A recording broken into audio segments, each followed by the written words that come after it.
Primeiro o censo, que eu te ensinei o que era, tá? Então, a última contagem oficial de índios estava na casa dos 820 mil índios em 2010. Em 2016, 2017, um pouquinho mais, um pouquinho menos, a gente já falava de 900 mil índios. Tudo bem? O que é muito pouco, né, criança? Você não pode esquecer que quem descobriu o Brasil foram esses caras. E agora, você olha a porcentagem da população brasileira. Eles eram, em 1500, 100% da população brasileira. De 5 a 8 milhões, mais de 1.000 tribos, 100%. Olha quanto representam os índios na população brasileira hoje. 0,4. Aqui, eles ocupavam 100% das terras, eram, entre aspas, deles, né? Porque você já aprendeu que o índio não tem essa coisa de posse com a terra, tudo bem? 100%. Olha hoje, tá? No censo de 2010. É muito importante deixar isso evidente para você, porque com esse aqui, a coisa já era, tá? Todos esses dados com esse cara aqui, tudo isso despencou, certo? Então, hoje, essas terras ocupadas, se eram 12,5 em 2010, hoje, se chegar a 10%, é muito, o que é muito louco, se você pensar que 500 anos atrás, eram 100% da terra, estava com esses caras, tá? Os caras vivendo em áreas demarcadas, né? Você tem cerca de 503, hoje na era Bolsonaro essas áreas diminuíram pra caramba, e aqui um número que era otimista, né? Porque se você lembrar, a gente sempre trabalhou com uma ideia de 100, 120, 130 tribos, etnias. O censo de 2010 trouxe o dobro, trouxe 225 mil etnias, 225 etnias, o que é muito pouco, se você for comparar com as 1.300 que você tinha em 1.500. É muito pouco mesmo, tá? Então, é algo interessante que nos leva a alguns conceitos. Né? E que conceitos são esses? O genocídio e o etnocídio. Né? O genocídio é quando você mata discriminadamente. É o que os nazistas fizeram com os judeus. Certo? E etnocídio é quando você mata a cultura. Você não deixa espaço para essa cultura. Tá? E aí o livro de vocês pega um exemplo, um caso, que é da cultura Yanomami, que eu tenho certeza que quase todo mundo já ouviu falar, e, de novo, por dessas coincidências da vida, os Yanomamis estiveram no jornal essa semana, né? Se você acompanhou, você viu que teve treta, que o bicho está pegando. O povo Yanomami, ele é um dos mais antigos do Brasil. Olha, tem gente que fala de 4, 5 mil anos, tá? O mais correto é você crer em torno de 2.000, 2.500 anos.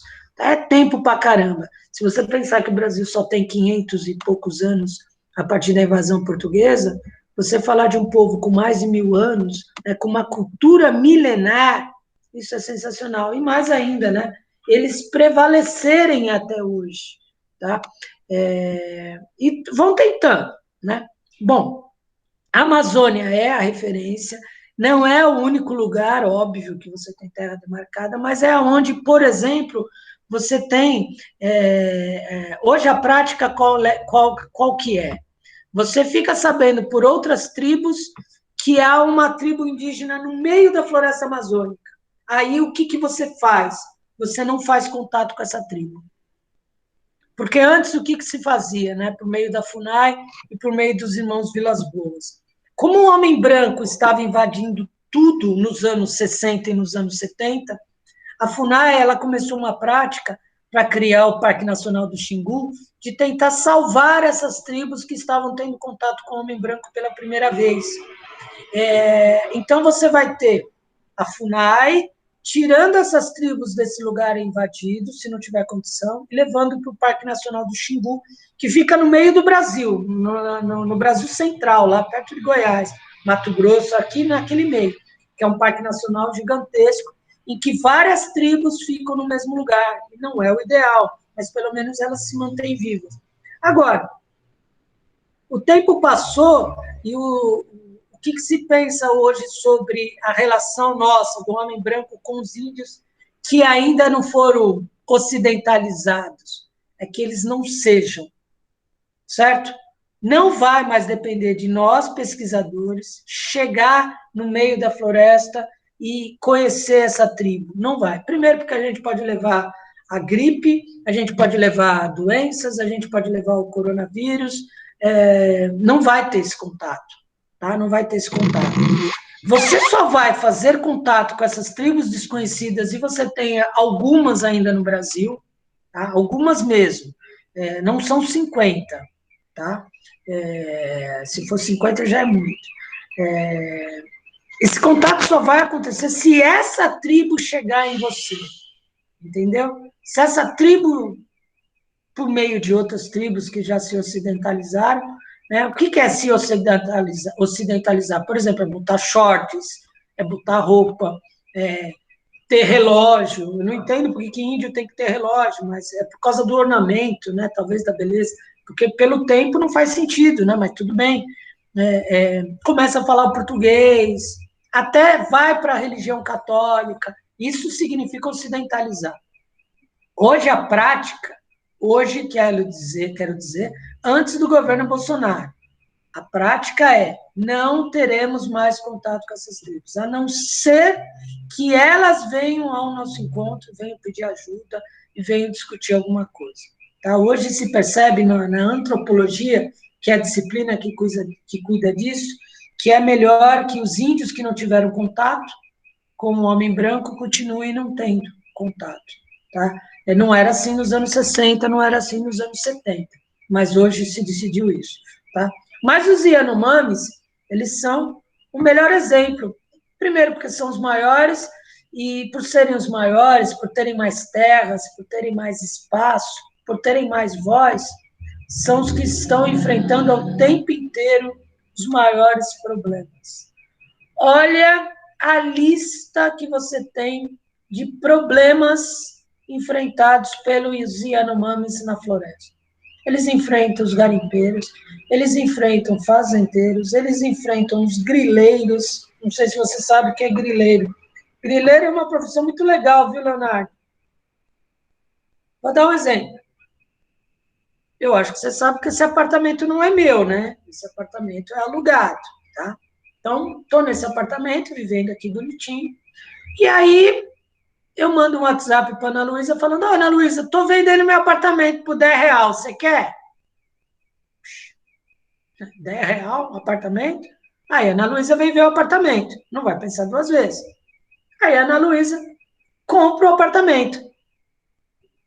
E as papeladas, certidão, burocracia, tá lá. A grilagem é crime. Eu acho que você percebeu, né? Porque o apartamento não é meu, a terra não é minha. Então, os grileiros, eles são um fenômeno que sempre existiram na história do Brasil, tá? Sempre. E é um inferno, né, cara? Porque, por exemplo, pega essa ocupação de favela que você tem ali do lado do Atacadão. Você lembra? Eu tenho quase certeza que você lembra. Que aquilo era um terrenão, que era dos Correios, talvez, ou era de particular. Os Correios é do lado. O que aconteceu? Da noite para o dia, mó tempão esse terreno vazio, um movimento sem teto, pulou o muro, chegou lá e tomou para si. Beleza, ok, ocupou esse espaço. Mas onde veio o problema? Aparece os grileiros espertos, né? Que vai... Estou saindo do meu barraco, chego para o Eduardo e falo: Eduardo, você quer comprar meu barraco? Aí o Eduardo fala: pô, quanto? R$1.000. Aí o Eduardo compra o meu barraco. Só que como é que eu estou vendendo algo que não é meu? Porque pode chegar num belo dia lá e a polícia venha com o trator e derrube tudo. entendeu? Então, esse é o problema do grileiro, esse é o problema da grilagem, certo? Ele toma para si terras no interior do Brasil que não são dele, tá? E vendem terras. Então, a Ingrid comprou um lote lá de 100 metros quadrados no meio da floresta amazônica. Quando a Ingrid chega lá, tem um monte de tribo indígena. Óbvio, a Ingrid não comprou a terra com os índios. Aí a Ingrid faz o que todo bom homem branco faz: manda matar todo aquele índio que estão lá. Uai, a terra é dela, certo? Você vai. Então, esse é o problema da grilagem. E a grilagem, ela é histórica na história do Brasil. É histórica, é muito louco isso, né? É muito doido mesmo como as coisas. É aquela história da coisa da ruptura e da permanência. Então, crianças, olha o tamanho. E não acabou aí, tem mais. Pode ter momento que fazendeiro e garimpeiro são a mesma coisa? Pode ter sim, também. Você pode ter o fazendeiro que ele é madeireiro. O que é madeireiro? O cara invade a floresta para derrubar as árvores. Você já está careca de saber que tem alguns tipos de árvores na floresta amazônica que o corte delas é proibido. Tem acordos comerciais que dizem da Europa com o Brasil que essas árvores amazônicas elas não podem ser compradas na Europa de jeito nenhum. Isso dá multa, isso dá cadeia, dá prisão. É sério isso, né? O Lucas Viana resolve lá derrubar lá uma árvore milenar, centenária, e se a Polícia Federal está aparecendo na hora, o Lucas é preso em flagrante e olha só, ele vai ser julgado, preso, ele não vai ter direito à fiança. Olha o tamanho do crime, né? Então você tem uma turminha bem, bem do bem. Garimpeiros, fazendeiros, madeireiros e grileiros. Todos esses lidando com jagunços com 3 metros de altura, né? Rifle, arma, a violência nesses lugares, ela é gigantesca. E é uma violência nesses lugares que não tem tempo ruim, não. Mata qualquer um. Já matou freira, lembra da Doris, né? Doris Steiner.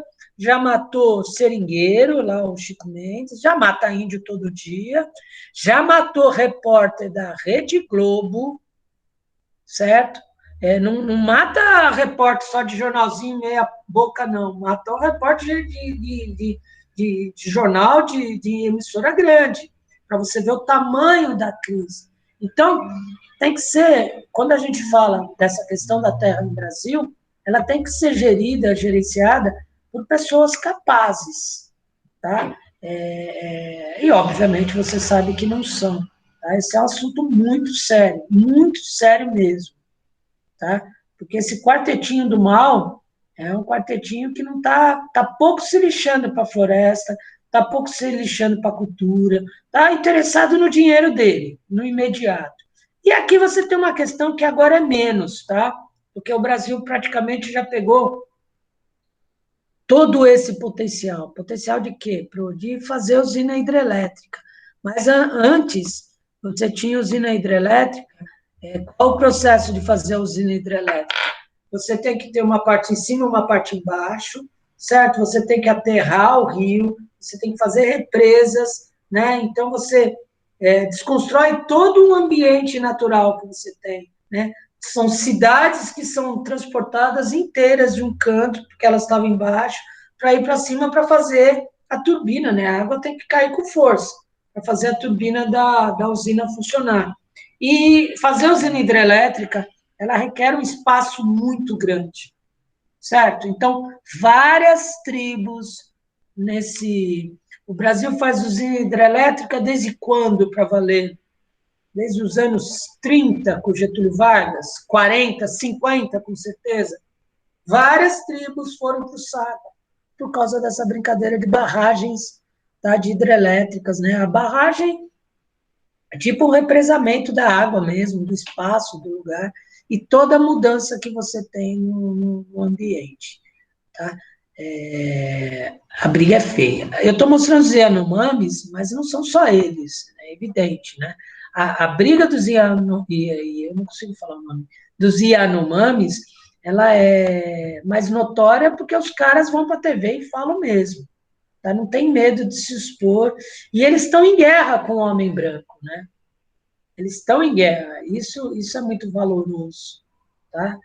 Eles mantêm a guerra, tá? Mas é óbvio que eles levam a desvantagem, porque você ainda tem os Yanomamis usando o arco e flecha, ainda você tem os Yanomamis usando o lança, todas aquelas coisas que você tem, enquanto o homem branco vai lá com seu rifle, com seu revólver, né? Metralhadora ainda não, pelo que eu saiba, mas nunca é tarde, né?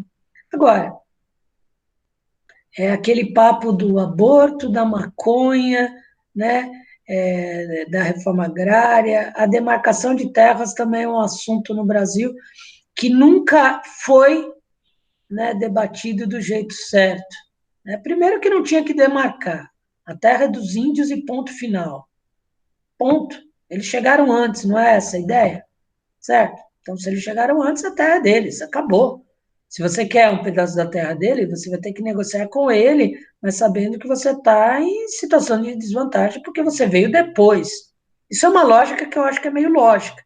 Só que nesse cenário do homem branco contra os povos nativos, os homens brancos saíram na frente. Então, hoje a demarcação ela é uma necessidade. E só um detalhe, viu, crianças? A situação dos povos indígenas no Brasil, ela já foi terrível, foi péssima, assustadora, tá? Hoje melhorou um pouco, mas com o coronavírus, você tem notícia todo dia, tem tribos que estão acabando, né, por causa do coronavírus. Ah, já falei dessa tribo. Tem uma aldeia, a aldeia Tecoa Piau, no Pico do Jaraguá. Pico do Jaraguá é zona norte ou zona oeste? É zona norte ainda, né? Portanto, aqui perto, de carro você chega lá em 25 minutos, de ônibus, se bobear, você chega até mais rápido. Você tem uma aldeia indígena no meio da cidade de São Paulo. Eu fui lá em janeiro de 2017, já está na hora de voltar, acho que foi janeiro de 2017, fui fazer um trabalho lá. Você não tem noção do que são montanhas de cocô num só lugar. Crianças doentes, crianças brincando no cocô, a quantidade de mosca, a quantidade de adolescentes grávidas, o tráfico de drogas, a miséria mesmo. Certo? Quando você entra nessa tribo lá, eu não sei se melhorou, eu sei que na época o cenário foi de filme de terror, né? As casas sem estrutura, sem saneamento básico, as pessoas passando fome de verdade, vivendo de esmola. A única coisa legal na tribo é que os pequenininhos sabem falar o idioma tupi deles lá, isso é bonitinho. Português fala um pouco, isso eu achei gozado e diferente, né? Porque eles estão no meio da cidade de São Paulo, então o índiozinho vinha falar contigo, você não entendia nada, e ele não entendia nada do que você estava falando. Eram poucos e quase sempre os mais velhos que falavam português contigo, tá? Mas o cheiro, cara, o cheiro. E aí veio o debate, né? Os caras, eles descobriram, nativo, né? Que eu esqueço que não é para falar índio, é que já está enraizado na cabeça. Mas é nativo, né? Índio é uma palavra europeia. E aí você sai de um trabalho desses e você pensa, quem são os donos do Brasil? Não são eles? Então por que eles têm que viver nessa condição? Tá? Nos últimos 3 anos, os líderes dessas aldeias foram para a Avenida Paulista algumas vezes reivindicar melhorias, tá? Reivindicar a posse, porque parece que era a área particular que eles ocuparam. Então, tem várias discussões burocráticas que esse povo indígena brasileiro ali tem que enfrentar, além de todos os problemas que você já conhece, né? E com o coronavírus, com certeza que você já está vendo que o coronavírus já foi para as periferias brasileiras, né? E lá no Jaraguá é periferia, você imagina como é que está a coisa lá, tá? A primeira cena, essa foto eu não fiz porque há um limite para se fazer foto, né? Você não tem que ganhar com a desgraça humana. Mas qual era a foto? A gente chegou de carro, eram 9 horas da manhã de um domingo, três indiozinhos, né? Que você olha na cara, três indiozinhos fofos, lindos, né? Aquele cabelinho preto, escorrido, aquele olhão preto. Os três brincando em cima de uma montanha de lixo. E vou te falar que se tinha umas 200 moscas ali, no mínimo, que eu não parei para contar, né? Era pouco. E o cheiro do lugar que eles estavam brincando. E a criança mais velha, se tinha 5 anos, era muito. Então, como é que os donos do Brasil vivem nessa condição? Isso em 2017. A situação piorou muito. Tá? Então, como é que eles estarão hoje? Isso é só um retrato, tá? do que acontece com os povos indígenas brasileiros.